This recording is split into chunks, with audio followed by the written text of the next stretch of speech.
इस्लामाबाद से खबर अच्छी नहीं है।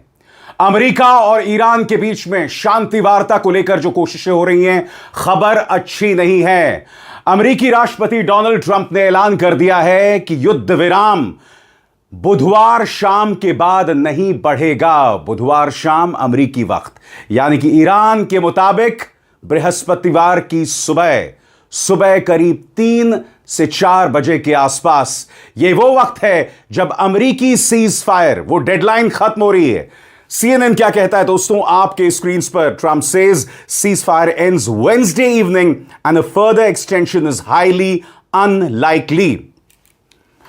और आप जानते हैं अब तक क्या है? ट्रंप कह रहे हैं कि उनका डेलीगेशन पाकिस्तान जा रहा है। अब तक जब मैं आपसे बात कर रहा हूं, सुबह के 4 बज रहे हैं भारतीय समय के मुताबिक। अब आप कहेंगे इतनी सुबह मैं प्रोग्राम क्यों रिकॉर्ड कर रहा हूं? क्योंकि दोस्तों मुझे फ्लाइट पकड़कर कहीं पर जाना है, लिहाजा मैं चाहता था, मेरी फ्लाइट लंबी थी, तो जाने से पहले मैं आपको ईरान को लेकर जो ताजा स्थिति है अपने मंच पर दिखाता चलूं। बड़ी खबर यह है कि अमेरिकी डेलीगेशन जा रहा है। ईरान ने साफ तौर पर कह दिया है कि जब तक हमारी शर्तें पूरी नहीं होंगी हमारा डेलीगेशन नहीं जाएगा। अमेरिकी आक्रामक कार्रवाई अब भी जारी है, लिहाजा इस बातचीत का कोई फायदा नहीं है। राष्ट्रपति मसूद पेजेश्कियान ने कहा है कि ईरानी जनता डरने वालों में से नहीं है। हम वो नहीं जो आपसे डर जाएं, हम वो हैं जो मुकाबला करते हैं। आपकी स्क्रीन पर दोस्तों राष्ट्रपति मसूद पेजेश्कियान, उनका बयान मैं आपको पढ़ के सुनाना चाहूंगा, मगर उससे पहले बहुत ही त्वरित अंदाज में मैं आपको बताना चाहता हूं अब तक की बड़ी ब्रेकिंग न्यूज जो सामने उभर कर आ रही है। आपके स्क्रीन पर डेडलाइन सामने। अमेरिकी राष्ट्रपति डोनाल्ड ट्रंप ने कहा है कि ईरान के साथ सीज फायर बुधवार शाम वॉशिंगटन टाइम तक ही है, और अगर तब तक कोई डील नहीं होती तो इसे बढ़ाना काफी कम मुमकिन है। यूएस ईरान बातचीत के हालात। उपराष्ट्रपति जेडी वैंस और दूसरे टॉप अमेरिकी अधिकारी कल पाकिस्तान के इस्लामाबाद के लिए रवाना हो सकते हैं, जहां ईरान के साथ दूसरे राउंड की बातचीत हो सकती है। लेकिन ईरान के विदेश मंत्रालय ने पहले ही साफ कहा कि अभी के लिए किसी भी बातचीत की कोई योजना नहीं है। धीमी समुद्री ट्रैफिक। सोमवार को स्ट्रेट ऑफ हॉर्मुज से सिर्फ 16 जहाज गुजरे, क्योंकि सीजफायर अभी भी अनिश्चित है और जहाजों के कप्तान व मालिक रिस्क लेने से बच रहे हैं। लेबनान इसराइल बातचीत। उधर इसराइल और लेबनान के बीच दूसरे राउंड की बातचीत गुरुवार को होनी है, ऐसा इस्राएली और अमेरिकी अधिकारियों ने बताया। आपने गौर किया होगा दोस्तों, स्ट्रेट ऑफ हॉर्मुज पर ट्रैफिक बहुत धीमे हो गया है। क्यों? क्योंकि वो जानते हैं कि कभी भी युद्ध विराम टूट सकता है। यह डोनाल्ड ट्रंप है। युद्ध विराम टूटने से पहले, खत्म होने से पहले हमला कर सकते हैं डोनाल्ड ट्रंप। क्यों? क्योंकि अगर ट्रंप को लगा कि ईरान अपना डेलीगेशन फाइनली भेज नहीं रहा है, तो वो अपने डेलीगेशन की बेइज्जती होने के लिए इस्लामाबाद नहीं भेजने वाले हैं। लिहाजा मुझे हैरत नहीं होगी अगर डोनाल्ड ट्रंप उससे पहले ही सीजफायर तोड़कर हमला कर दें। मगर ये ईरान है, ये झुकने नहीं वाला है। राष्ट्रपति मसूद पेजेश्कियान, गौर कीजिएगा उन्होंने क्या कहा है आपके स्क्रीन पर। ईरान के राष्ट्रपति मसूद पेजेश्कियान ने सोशल मीडिया एक्स पर एक पोस्ट में अमेरिकी सरकार के रवैये पर सवाल खड़े किए हैं। पेजेश्कियान ने सोशल मीडिया एक्स पर लिखा, वादे निभाना ही सार्थक बातचीत का आधार है। अमेरिकी सरकार के रवैये को लेकर ईरान में गहरा ऐतिहासिक अविश्वास अब भी बना हुआ है। अमेरिकी अधिकारियों से मिलने वाले गैर रचनात्मक और विरोधाभासी संकेत, यानी नॉन क्रिएटिव और कॉन्ट्रडिक्टरी संकेत, एक कड़वा संदेश देते हैं कि वे ईरान का समर्पण चाहते हैं ईरान सरेंडर कर ले। ईरानी लोग जोर जबरदस्ती से आगे नहीं झुकते। इससे पहले अमेरिकी राष्ट्रपति डोनाल्ड ट्रंप ने ट्रूथ सोशल पर एक ताजा पोस्ट में लिखा, वेनेजुएला जिसके अंजाम के बारे में मीडिया बात करना पसंद नहीं करता, उसी तरह ईरान में शानदार नतीजे होंगे। अगर ईरान के नए नेता समझदार निकले तो ईरान का भविष्य बहुत ही उज्जवल और समृद्ध हो सकता है।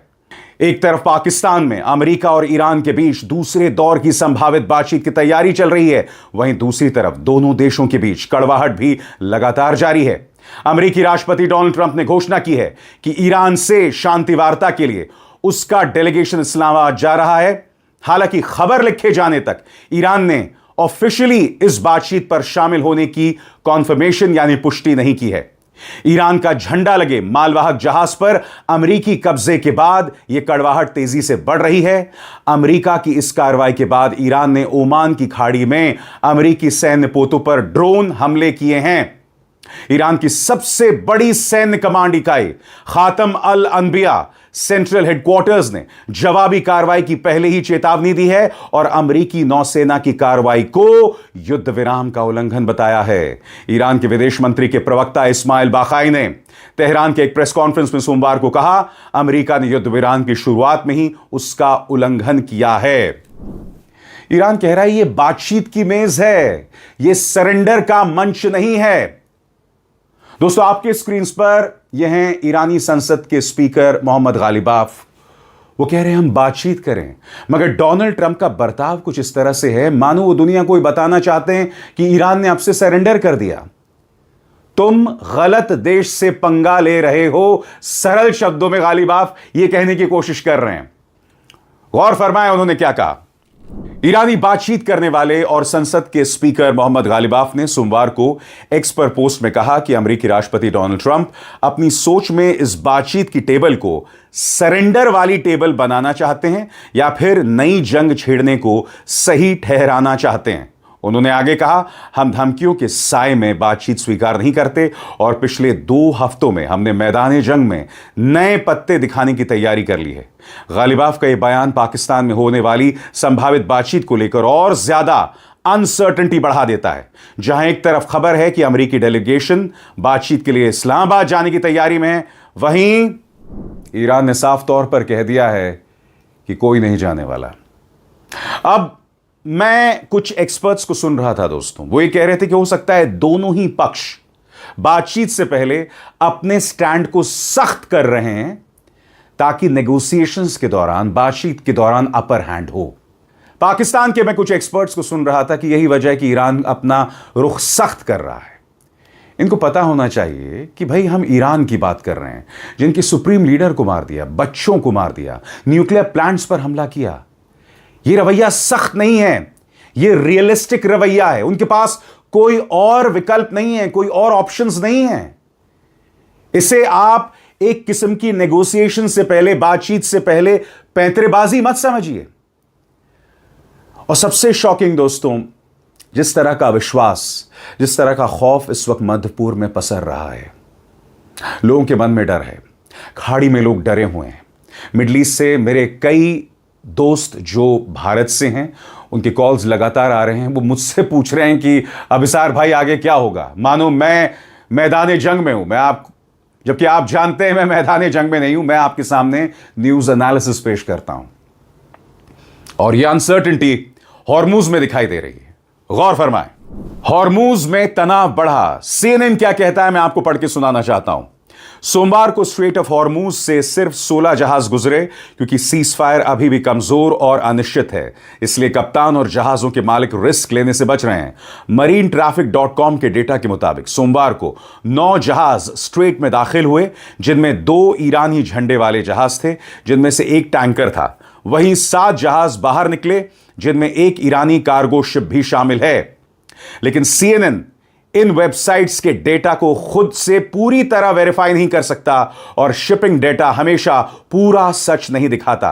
कुछ जहाज अपने ट्रांसपॉन्डर बंद कर देते हैं और कुछ स्पूफिंग करते हैं, यानी अपनी लोकेशन छिपाने के लिए सिग्नल बदल देते हैं। सोमवार को ही यूनाइटेड स्टेट्स सेंट्रल कमांड ने दावा किया कि पिछले हफ्ते से, जब से अमेरिका ने ईरान के पोर्ट्स पर ब्लॉकेट शुरू किया है, तब से अमेरिकी फोर्सेस ने 27 जहाजों को वापस मुड़ने या ईरानी पोर्ट पर लौटने के लिए मजबूर कर दिया है। स्वतंत्र और आजाद पत्रकारिता का समर्थन कीजिए, सच में मेरा साथी बनिए। बहुत आसान है दोस्तों, इस ज्वाइन बटन को दबाइए और आपके सामने आएंगे ये 3 विकल्प, इनमें से एक चुनिए और सच के इस सफर में मेरा साथी बनिए। मगर दूसरी तरफ डोनाल्ड ट्रंप, इस आदमी का दिमाग कहां चल रहा है कोई नहीं जानता। वो अब भी कह रहे हैं डील जल्द होगी, मगर आपको समझना पड़ेगा वो साथ में और क्या कहते हैं कि डील अगर नहीं हुई तो मैं पूरी ईरानी सभ्यता को बर्बाद कर दूंगा। यह व्यक्ति जेनोसाइड की धमकी दे रहा है साहब, यह व्यक्ति जेनोसाइड की धमकी दे रहा है। सबसे बड़ी बात मैं आपको बतलाना चाहता हूं दोस्तों कि अमेरिका जो है वो अपने तरफ से किस तरह की आक्रामक कार्रवाई दिखा रहा है। अब यूएस सेंट्रल कमांड ने यह ट्वीट किया है, इसके अंदर जिस ईरानी कार्गो जहाज पर उन्होंने कब्जा किया ना, उसकी ये 3 तस्वीरें जारी की गई हैं। अब इतनी देर से कब्जा किया हुआ है, कब्जा करने के बाद पड़ताल हो चुकी है, मगर अब भी जारी नहीं किया गया है। क्या कहता है यूएस सेंट्रल कमांड आपके स्क्रीन पर? US forces patrol the Arabian Sea near the MV Tuska April 20 as the Iranian-flagged vessel's container cargo is searched after US Marines boarded and seized the ship when it attempted to violate the US naval blockade. अगर आपकी पड़ताल हो गई है तो आप उसे जाने दें, मगर नहीं, दबंगई दिखानी है, बताना है हम दादा हैं। मगर आपका मुकाबला एक ऐसे देश से हो रहा है जिसकी नस नस में साहस और शौर्य है। इस बीच यह मत सोचिए कि हालात सिर्फ अमेरिका और ईरान में बदल रहे हैं, तनाव सिर्फ हॉर्मूज में है। अब जो एक्सिस ऑफ रेजिस्टेंस है वो एक्टिव होने लगा है, हूथीज एक्टिव होने लगे हैं। इसके अलावा लेबनान में कहने को सीज फायर है, मगर आप जानते हैं इजराइल बार बार उसका वायलेशन कर रहा है। लिहाजा मुझे ताज्जुब नहीं होगा हिजबुल्लाह भी एक्टिव हो जाए, क्योंकि इराकी रेजिस्टेंस ने अपनी तरफ से एक बयान जारी किया है जो अपने आप में निहायत ही खतरनाक बयान है, जिससे पता चलता है कि वो इंतजार कर रहे हैं बृहस्पतिवार की सुबह का, थर्सडे सुबह का, जब ये डेडलाइन खत्म होगी ईरानी समय के मुताबिक। गौर फरमाएं इराकी रेजिस्टेंस क्या कह रहा है। इराकी हथियारबंद ग्रुप की चेतावनी, सीज फायर खत्म होने से पहले फिर से हमले शुरू हो सकते हैं। इराकी हथियारबंद ग्रुप सराया अवलिया अल दम के कमांडर अबू मेहदी अल जाफरी ने कहा कि उनके लड़ाके अपने सैन्य कार्रवाई फिर से शुरू करने के लिए पूरी तरह तैयार हैं।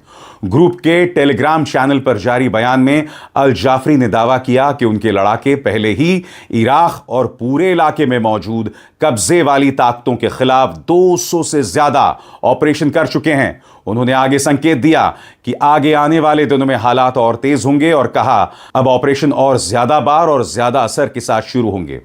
और जैसे कि आप जानते हैं दोस्तों, 22 अप्रैल यानी बृहस्पतिवार सुबह भारतीय समय, पाकिस्तानी समय और ईरानी समय के मुताबिक यह सीज फायर खत्म हो रहा है।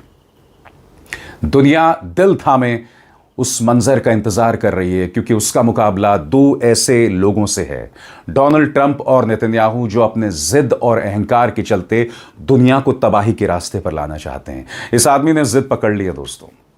इसको लग रहा है मुझे हर कीमत पर अपने आप को विजेता के तौर पर घोषित करना है। ईरान को उस बात की परवाह नहीं है। ईरान यह कह रहा है कि भाई बातचीत हो तो उसके अंदर न्याय हो, इंसाफ हो, एक तरफा बातचीत नहीं होनी चाहिए। मगर जैसा कि गालिबाफ ने कहा कि बातचीत की मेज को आप सरेंडर का टेबल बना रहे हैं, जो संभव नहीं है।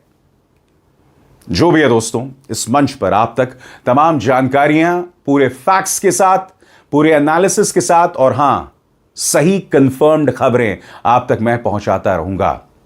और साथ ही दोस्तों, आप में से कई लोग ये शिकायत करते हैं कि भाई आपकी जानकारी थोड़ी देर बाद आती है। दोस्तों, यहां ब्रेकिंग न्यूज़ बहुत कम होती है। हम न्यूज़ एनालिसिस यानी कि उसका रुख क्या है वो पेश करते हैं। हम खबरें संजीदगी से करते हैं।